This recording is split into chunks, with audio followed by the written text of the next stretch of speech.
Hello everyone and welcome back. Today we are picking back up on our series of classes on the tarot, super in depth, and we are picking up with the Empress card. There is, of course, a bit of a debate regarding this card. Early portrayals of the Empress portrayed her as a powerful, confident ruler, predominantly wearing the imperial crown and holding the orb and scepter. Royal women of the Middle Ages and Renaissance often presided over their own courts and were a center of power in their own right, before and after marriage. After marriage, although a royal ruler had the responsibility of producing an heir, they also managed kingdoms. The modern idea that a royal or noblewoman sat around embroidering all day, complaining about her undergarments, is simply inaccurate. They wielded enormous power and had many responsibilities to match. To the medieval or Renaissance observer, the association of the Empress would be to authority, power, and responsibility, the making of political connections and treaties, and the managing of vast estates. During the Middle Ages and Renaissance, the portrayal of the allegory of empire or power, like other personified allegories of the time, was often a woman seated on a throne with imperial insignia. You can see this in the Allegory of Power by Albizzi from 1610 CE. Sometimes the Empress represented an allegory of the power of the Holy Roman Empire, such as in the dedication of Bollandus' Acta Sanctorum from July, Volume 5 in 1727 CE, to Princess Maria Magdalena, sister of Emperor Charles VI. However, it was more common for the power of the empire to be contrasted with that of the church, with each being depicted as a female allegorical personification, as you can see in the title page of Jacques Merlin's Quatuor Consiliarum Generalium from Paris in 1524 CE. Entire nations were, and often are, represented by national personifications, a form of allegorical personification that specifically represents the power and might of a nation or empire, just as they can represent ideas such as peace, joy, prudence, etc. These national personifications were almost always female, although there were some exceptions. Italy itself, where the cards were developed, had a national personification in the form of a woman with a curvaceous body holding a bunch of wheat ears in her hand, a symbol of fertility and a reference to the agricultural economy of the Italian peninsula. She was often holding a sword or a scale, metaphors of justice, or a cornucopia, an allegory of abundance. You can see this in the Italia Turrita by Cesare Ripa from 1603 CE. As you can see above the allegorical personification, the Stella d'Italia, the Star of Italy, which symbolizes the shining destiny of Italy. You can also see this in the statue of Italia Turrita in Reggio Calabria. It wasn't until the 20th century that contemporary decks began depicting the Empress as a young, attractive woman surrounded specifically by symbols associated with fertility or sexuality. In modern decks, the Empress is often shown surrounded by grains, fruits, vegetables, frolicking rabbits, and even sometimes she's portrayed as pregnant or nursing a baby. The contemporary imagery is the product of incremental shifts in the card's interpretation over the past few hundred years. So was the Empress, like the Popist card, inspired by a real figure? One of the earliest tarot Empress depictions comes from a deck commissioned by the Duke of Milan, Filippo Maria Visconti, in the mid-1400s. The Visconti Sforza deck refers collectively to incomplete sets of approximately 15 decks. No complete deck has survived to modern times, unfortunately. They are the oldest surviving tarot cards, and they date back to a period when tarot was still called trionfi, or triumph cards. There are two Visconti Sforza decks that portray the Empress in a way that some tarot historians interpret to mean the card was based on a real person. One, the Pierpont Morgan Bergamo set, also known as the Colliano Baglioni set, or as the Francesco Sforza set, was produced around 1450 CE and is generally considered the oldest of the Visconti Sforza decks. The other was originally named for the Carey collection of playing cards and absorbed into the Yale University Library in 1967 CE, so it is sometimes known as the Carey-Yale deck, but most often as the Visconti di Madrone set. It has been dated to approximately 1465 CE. However, there are tarot historians who claim that the Visconti di Madrone deck is the oldest of the decks and that it predates the Visconti Sforza Pierpont Morgan Bergamo deck.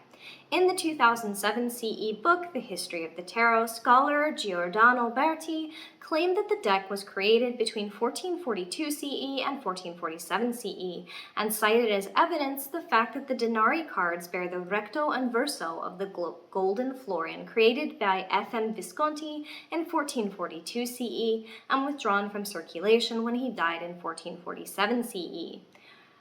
Regardless, both decks were likely created by the artist Bonifacio Bembo, or by members of his family, or by his students. The Empress from the Visconti Sforza deck, specifically the Pierpont Morgan Bergamo set, also known as the Colliano Baglioni set or the Francesco Sforza set, has this beautiful gold robe that she's wearing. It has this lovely indigo color on it. For some reason, she's wearing green gloves. She has her crown, and she has this shield that represents the imperial power and military, and has the imperial eagle on it. The Visconti Sforza Empress from the Carey-Yale set, also called the Visconti di Madrone set, also has the shield and the lovely gold robe and the crown. She's missing the green gloves, and is surrounded by diminutive servants, essentially. So some slight variations, but not huge ones, very similar. Both depictions of the Empress have that imperial eagle on their shield.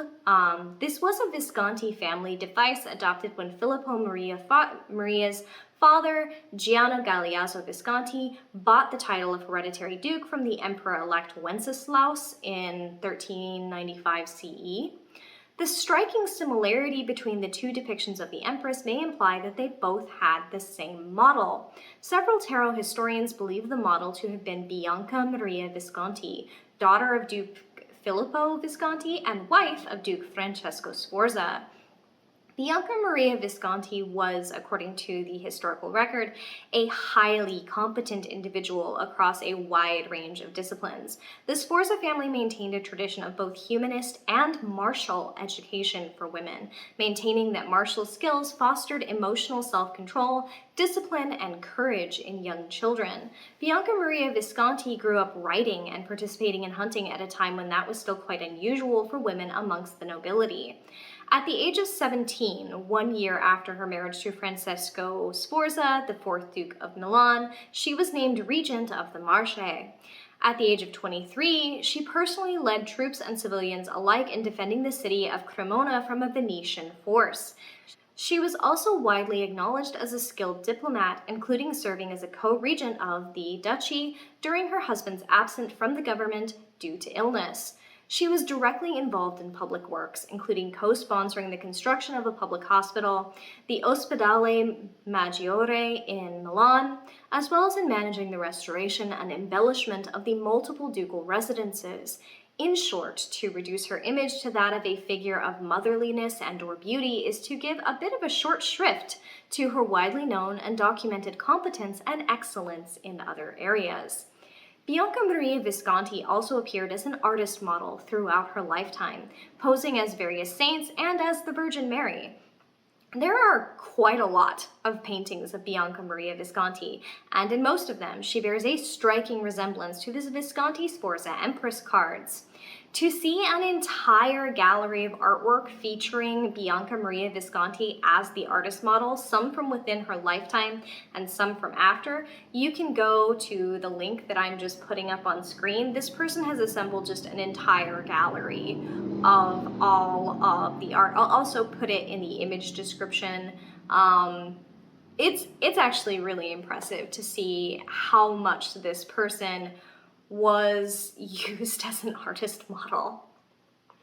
Okay, are there any other possibilities like there were with the Popus card? Are there other figures that might have inspired the portrayal of the Empress in the tarot deck? If the Emperor in the Visconti di Madrone set of the Visconti Sforza cards is a depiction of the Holy Roman Emperor Sigismund, as some tarot historians claim that it is, then the Empress could be his wife, Empress Barbara von Cilli. Barbara von Cilli was Queen of Hungary and Bohemia in her own right. She spent the majority of her time splitting her attention between the administration of her feudal lands in Hungary and acting as her husband's regent, while the emperor was occupied elsewhere by politics and court intrigues. Like many powerful women, rumors and moral outrage surrounded her throughout her life. Accusations of her taking lovers and acting on heretical religious beliefs followed her throughout her entire life. Even with the vicious accusations against her, Barbara von Cilli was renowned for her intelligence and political astuteness, and she remained a powerful figure throughout her entire life. The Empress was also fair-haired, somewhere in the red-blonde area, as was Bianca Maria Visconti, and she was also associated with martial skill. There is actually one other figure that some tarot historians think might be being represented by the Empress card. In the mid-1440s CE, the Zavatari brothers, who may have worked on the Madrone deck with Bonifacio Bembo, painted a fresco cycle in the Monza Cathedral near Milan that shows the story of Queen Theodelinda of the Lombards, who lived from circa 570 CE to 628 CE. Queen Theodelinda was a semi-legendary co-ruler and regent who reigned in the early 600s. The Zavatari brothers rendered her portrait as an idealized international Gothic beauty with pale skin and golden curls in the same high-waisted gown and large crown as the 15th century tarot empresses. This could be because they had access to the artist model for the Madrone deck, or the sketches they made while assisting Bonifacio Bembo, or it may mean the deck's Empress was inspired by her story. It's kind of hard to say. The history of the card. Visconti Sforza decks from circa 1450 CE have two versions of the Empress card, as we already covered. One from the Pierpont Morgan Bergamo set, also known as the Colleano Baglioni set, or the Francesco Sforza set, and one from the Carrie Yale set, also called the Visconti di Madrone deck. The Mantegna Tarocchi circa 1450 CE doesn't actually feature an Empress card, only an Imperator card. However, Mantegna did paint an altar image in San Zeno in Verona in 1459 CE, the central panel of which depicts a Madonna enthroned, which closely resembles other archetypal images similar to the Empress. In the earliest known lists of the trumps, the Sermons de Ludo Cumalis, also called the Steel Sermon, circa 1470 CE, the card is number 2, Imperatrix, which we would translate as the Empress. In the Solo Busca deck, the earliest complete extant example of a 78 card Tarocchi deck from the late 15th century, there is no exact match to the Empress card, though various tarot historians claim that the Empress is represented by Lenpio, who has associations with harvest, bounty, fertility, arrogance, and intelligence. I'm just going to stop here and point out that the Solo Busca tarot really doesn't align with our modern tarot decks at all. And some of the efforts to force it to align, I disagree with as a tarot historian. But this is the one that most tarot historians claim is the closest replacement for the Empress. In the Budapest Tarot from the last quarter of the 15th century, the Empress is enthroned, crowned, holding the globus crucigere and scepter, and still has the imperial eagle on her shield. On the Rosenwald sheet from the late 15th century, the shield is absent, but the staff and globe remain, as does the crown. In most French and Italian block printed decks from the 15th through 17th century, the Empress is depicted as an imposing figure of power, on a throne, holding the scepter and the globe. Whether or not the Empress's shield bears the eagle actually varies from deck to deck. You can see that in the Catalan Geoffrey Tarot, shown here, from circa 1557 CE. The Carey sheet, a mid-16th century partial uncut sheet from a woodblock print that is the earliest known example of a Tarot de Marseille pattern deck, the globe is absent, but the shield with the eagle is present, as is the rod and crown. In the Jean Noblet Tarot from circa 1660 CE, the Empress has the globus cruciger mounted on the scepter. She is enthroned and crowned with an elaborate gold crown, and she does, again, bear the eagle shield. Catholic designer and artist Giuseppe Maria Mitelli in 1664 CE did not actually include an Empress in his deck, only a sitting emperor and a standing emperor. In Bologna in 1725 CE, a no Bolognese-style deck was created as the Pope's emissary in Bologna decreed that the Empress, Emperor, Pope, and Popess were to be replaced by 4 Moors in all Tarocchi decks. The Moor illustrated here, holding a scepter topped by a crescent moon, may be a replacement for the Empress. By the late 17th century, the Tarot de Marseille pattern became the norm. The depiction of the Empress was standardized, with the figure holding the imperial eagle shield on her right arm and a scepter topped with the globus cruciger in her right. The back of her throne was draped with curtains that some deck designers mistook for wings, causing later decks to depict the Empress as an almost angelic figure with a large pair of wings. One of the earliest depictions of the Empress in this fashion is from the French Jacques Vivel Tarot from 1650 CE. As you can see, she looks like she has angel wings. Anyway, another of the oldest Tarot de Marseille depictions of the Empress is from the Payen Tarot of 1713 CE. And once again, you can see that what was fabric draped over a throne is kind of wing-like in the background. The standard French Tarot de Marseille Empress has remained essentially the same to modern times. When Italian card printing was revived in the 19th century, the Empress resembled the French Tarot de Marseille depiction, but with specifically Italian royal imagery, such as the ermine bunting behind the figure, such as in the card from the Dotti of Milan deck from 1845 CE. Antoine Court de Gavilan's 1781 book of pseudo-anthropology, Le Monde Primitif, illustrated by Mademoiselle Lenotte, featured the Empress in the standardized form made popular by the Tarot de Marseille. After the Revolution, French printers altered their woodblocks in order to destroy imperial symbolism. The card shown here was originally created by François Aynard in the 1760s CE, and then later altered by a print shop either during or shortly after the Revolution of 1793 CE. The Empress was renamed Grande Mère, grandmother, and all imagery that might have symbolized and possibly praised her as an indicator of imperial power was eliminated. Her crown became a soft hat, or perhaps an elaborate hairdo, and the imperial eagle on the shield became generic stripes. The 19th century occultist Eliphas Levi's description in his 1856 CE book, Transcendental Magic, based his idea of the Empress on the Apocalypse of St. John. And there appeared a great wonder in heaven, a woman clothed with the sun, and the moon under her feet, and upon her head a crown of 12 stars. Revelation 12:1 from the Bible. In 1887 CE, Stanislaus de Goethe, the founder and Grand Master of l'Ordre Cabalistique de la Rose-Croix, asked Oswald Wirth, a member of the order and an amateur artist, to create a deck embodying the order's teachings, which were heavily influenced by Eliphas Levi. Wirth created 350 copies of his deck, each colored by hand, to be distributed to fellow initiates. Oswald Wirth based his card on the Tarot de Marseille while following Levi's description. The Empress's foot, it was depicted resting on a crescent moon, 12 stars encircled her head, and the eagle remained on the shield. The draped throne of earlier decks was firmly shifted to be wings, so the Empress has an angelic appearance. The scepter held in the Empress's hand was topped with a fleur-de-lis.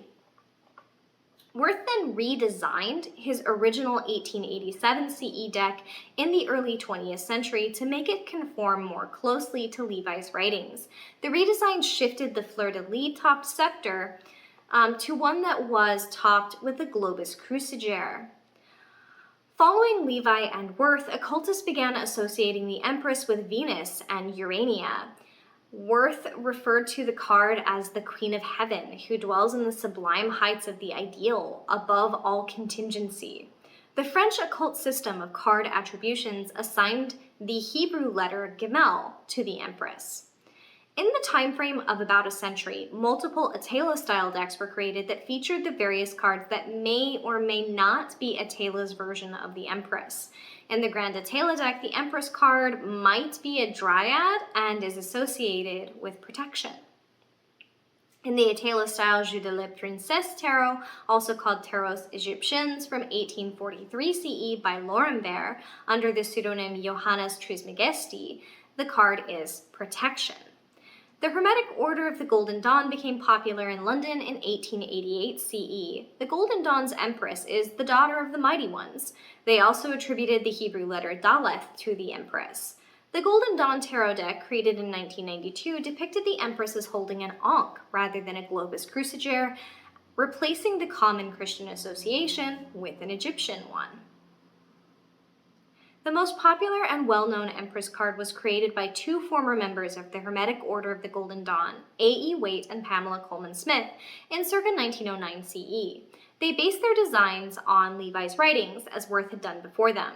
The deck took the stars around the head in Wirth's version and put them onto the crown of the Empress. It also added the waterfall, the vegetation, and the wildlife. The crescent moon under her feet in Wirth's version moved to Waite and Smith's High Priestess card. The astrological symbol of Venus appeared on her shield instead of the imperial eagle. It is due to Waite that the imagery of the Empress became so heavily associated with motherhood rather than with power. Rather than considering the Empress the embodiment of God's authority on earth as an imperial representative, or even the embodiment of the temporal and mundane power as the ruler of an empire, or considering her the Queen of Heaven, Waite associated the Empress basically only with motherhood. In his book, The Pictorial Key to the Tarot, written in 1910 CE, Waite referred to the Empress as the inferior Garden of Eden, the earthly paradise. Waite defined her as refugium peccatorum, a fruitful mother of thousands. She is above all things universal fecundity and the outer sense of the word, the repository of all things nurturing and sustaining, and of feeding others. Waite and Smith added wheat and pomegranates to the imagery of the Empress, further linking the figure with fruitfulness and abundance. Eden Gray, in her influential books based heavily on Waite, associated the Empress with marriage, fertility, parenthood, harvest, and wealth. The imagery based on Levi's writings and popularized by the works of Wirth, Waite, and Smith became the standard in the 20th century, combining appropriated Hebrew symbolism, Catholic symbolism, and pagan symbolism into a single card. In the 21st century, the High Priestess card became increasingly associated with femininity and motherhood. You can see this in the Tarot of the Old Path from 1990 CE. The Robin Wood Empress is the ultimate Earth Mother, pregnant, sitting placidly at her spinning wheel in a fertile landscape with a basket of vegetables at her feet. Her starry tiara, red flowers, and shield with the Venus symbol link this card with Waite's. Another Waite-Smith style card, one based in the art style of the artist and political activist Alphonse Mucha, emphasized her abundance aspect, showing her lounging back on wheat like it is a peacock's tail or a throne. Brian Williams' witty Pomo deck has the Empress as the mom, offering a pie in one hand while wielding a menacing, oversized rolling pin with the other. In the Wildwood Tarot by Mark Ryan, this card is called the Green Woman. In the Greenwood Tarot by Cheska Potter, the Empress is again called the Green Woman. In the Goddess Tarot by Chris Walter, the card was called fertility. That is the history of the Empress card. If you stick with the series, we will pick up next time going over its interpretation in divination for general, past, present, future, love, health, work, finances, spirituality, card combinations, questions to ask yourself if you pull it, and we go over that for both the upright and the reversed card.